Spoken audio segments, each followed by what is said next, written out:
Rappelez-nous votre nom. Jean-Claude Van Damme. On s'en souviendra.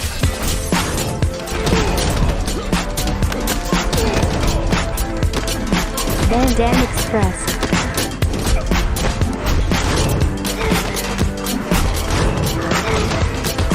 Van Damme Express.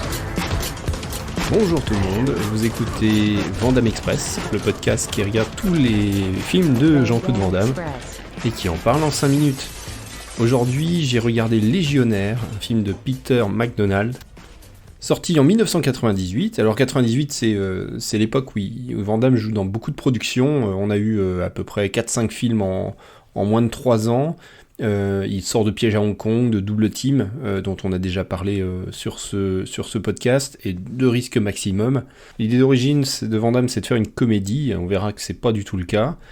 Ça devait être Sheldon Lettich, son comparse de Double Impact, Full Contact, scénariste de Bloodsport, qui devait le réaliser. Finalement, il va être co-réalisé avec notamment Van Damme lui-même, qui va écrire quelques parties du film, et réalisé par Peter MacDonald. Alors Peter MacDonald n'a pas réalisé grand-chose. Globalement, on lui doit Rambo 3, qui est rentré quand même dans les annales pour son côté iconique, bourrin. Le 3e Histoire sans fin, et après, il va tout être réalisateur de 2e équipe, pour un énorme paquet de films, pour notamment un paquet d'Harry Potter, des films Marvel, comme Les Gardiens de la Galaxie, et puis pour rigoler, on va évoquer Les Visiteurs en Amérique et Batman et Robin, sur lequel il est réalisateur de seconde équipe.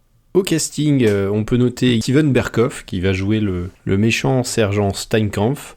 Alors c'est un acteur qu'on a vu dans beaucoup de rôles de méchants dans les années 80, dans Le Flic de Beverly Hills, Rambo 2, ou Octopussy. Donc voilà, c'est un acteur qui sait pousser de la voix, avoir le regard mauvais, et il fait plutôt le job. À noter aussi Nicolas Farrell, qui va jouer un des personnages les plus intéressants du film pour moi, Macintosh, donc un personnage qui doit trouver rédemption aux yeux de son père, qui a été en disgrâce, qui est un joueur qui perd beaucoup d'argent, qui va chercher une seconde chance dans la Légion étrangère.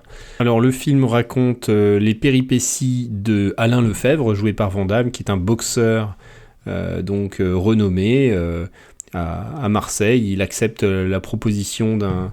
il est obligé, en fait. Il y a son frère qui est vraiment dans de sales draps, bloqué par la mafia. Lui-même, Alain Lefebvre, est l'amant de la nana du parrain de la mafia. Et donc il se retrouve à devoir faire un combat, on lui demande de se coucher. Au dernier moment, il ne se couche pas. Les mafieux sont furieux, cherchent à le tuer.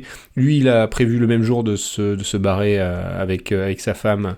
Il a pris des billets, mais forcément tout finit mal.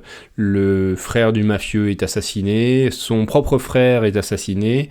La fille, Anna, est bloquée à la gare par les mafieux, et au dernier moment, Alain doit pousse une porte et se retrouve dans un bureau de recrutement, et donc va se réfugier dans la Légion étrangère, qui est connu pour ne pas regarder le passé des gens qui s'engagent et leur donner une seconde chance. C'est ce qui compte, c'est ce qu'ils font sur le combat. Donc il se retrouve en pleine guerre d'indépendance au Maroc, où la Légion étrangère se bat contre les troupes d'Abdelkrim El Khattabi. Il y a une histoire d'amitié avec plusieurs personnes. Donc il y a un Italien qui cherche à revenir épouser sa promise. J'ai parlé de Macintosh, qui veut retrouver grâce aux yeux de son père, et donc il y a d'autres personnages comme ça dont le passé est mystérieux. C'est un film d'aventure et de camaraderie dans la Légion étrangère avec le méchant sergent.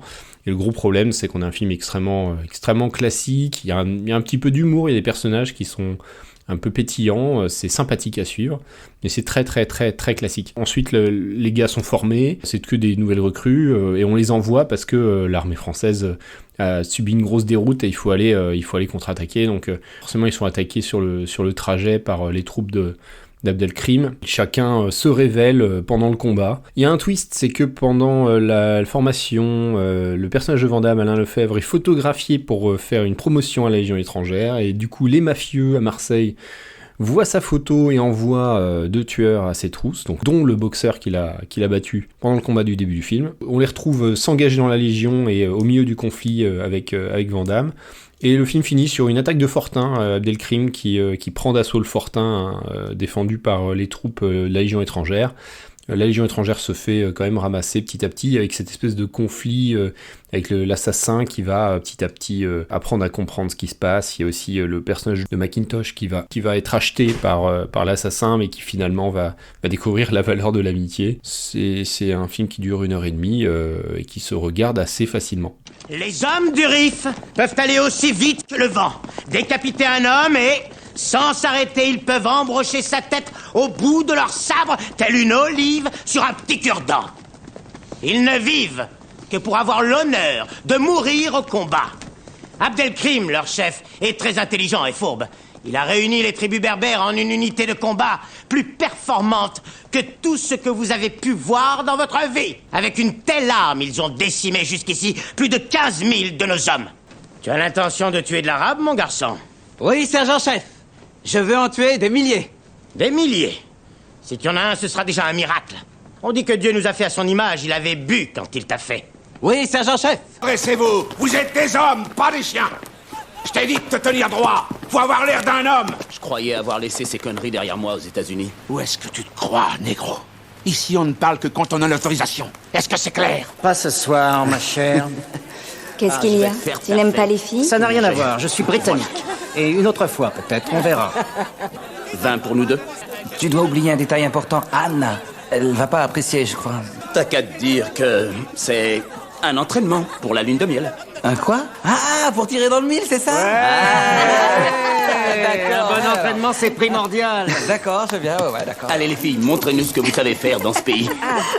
Alors, au niveau des notes, on est embêté parce que c'est plutôt un des meilleurs films de cette période-là pour Van Damme. Enfin, c'est juste avant The Order, c'est bien mieux que The Order. C'est un film à 20 millions de dollars, ce qui, vu les décors plutôt bien utilisés, les scènes d'action, les grands panoramas, les grands travelling, c'est fait avec beaucoup de sérieux, de professionnalisme. John Atman à la musique, donc c'est une belle bande originale, et entrecoupé des chants légionnaires traditionnels, tiens voilà du boudin, etc.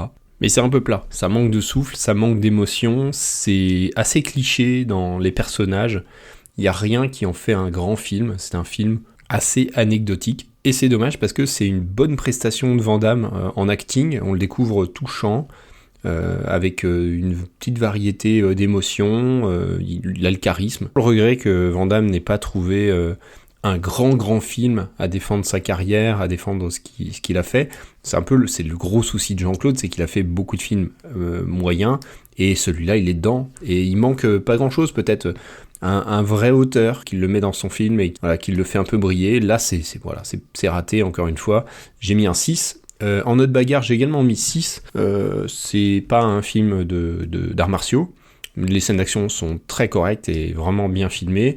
Il y a bien 2-3 petits défauts, par exemple sur les scènes de bataille, dans les plans larges, on voit qu'il y a beaucoup de cavaliers, beaucoup de figurants, et ensuite sur les plans de coupe, en fait ils sont pas toujours 300 cavaliers, on se retrouve avec 10 gars et personne en fond, mais globalement sur le reste des combats c'est bien monté, bien réalisé, donc j'ai mis un 6 également.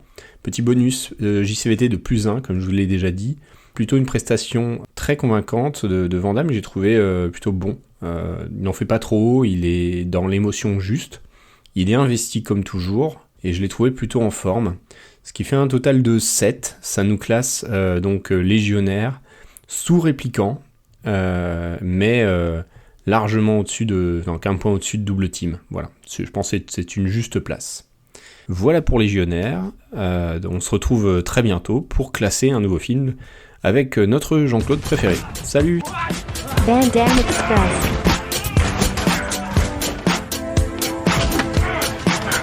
Van Damme Express. Van Damme Express.